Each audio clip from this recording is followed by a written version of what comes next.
জলদস্যুদের কবলে পড়া জাহাজ আর তার নাবিকদের কী ধরনের পরিস্থিতির মোকাবেলা করতে হয়, কতটা আতঙ্ক আর অত্যাচারের মুখোমুখি হন তারা।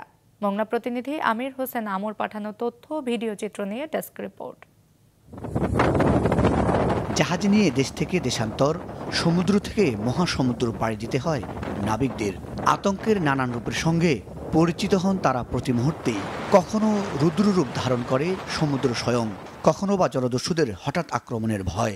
বিশেষ করে ভারত মহাসাগরের সোমালিয়া আর আটলান্টিক পাড়ের 4 দেশ বেনিন, টোগো, ঘানা ও নাইজেরিয়ার উপকূল যেন অনেকটাই জলদস্যুদের অভয়ারণ্য।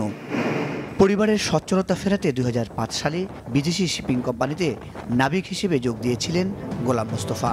তখন ভারত মহাসাগরে সোমালিয়ার দস্যুদের কবলে পড়েও যেভাবে নিরাপদে ফিরেছিলেন, সেই স্মৃতি এখনও তাকে তাড়িয়ে বেড়ায়। বোটে যে লোকজন, তাদের অস্ত্রপাতি দেখা যেত, একটা বোটে 7 রাইফেল টেবিল আছে, ওরা খুব চিৎকার করতে লাগলো। ওদের চিৎকার শুনে আমরাও বাইরে বের হয়েছি।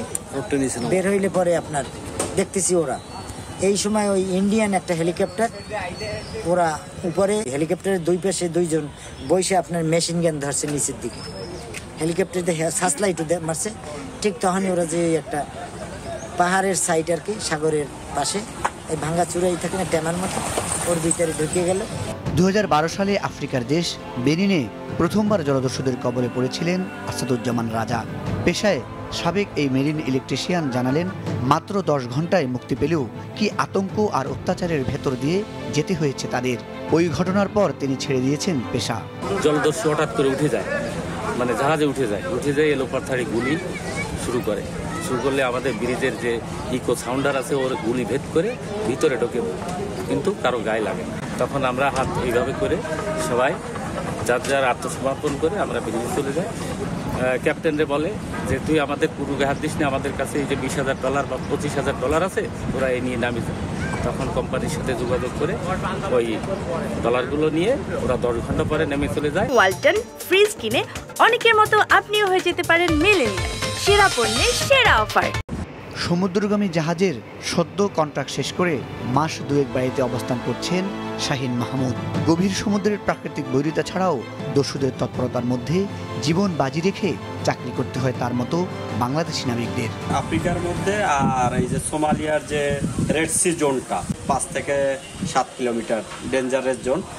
সোমালিয়া যখন আমরা রেড সি থেকে বেরোয়ে ইন্ডিয়ান ওশানে জয়েন করি, যখন আমাদের জাহাজটা ইন্ডিয়ান ওশান টাচ করার টাইম, ঠিক আমরা রেড সির শেষ মুহূর্তে এসে আমরা অনেক সময় জাহাজ সোমালিয়া পাইরেটের হাতে অ্যাটাক করি।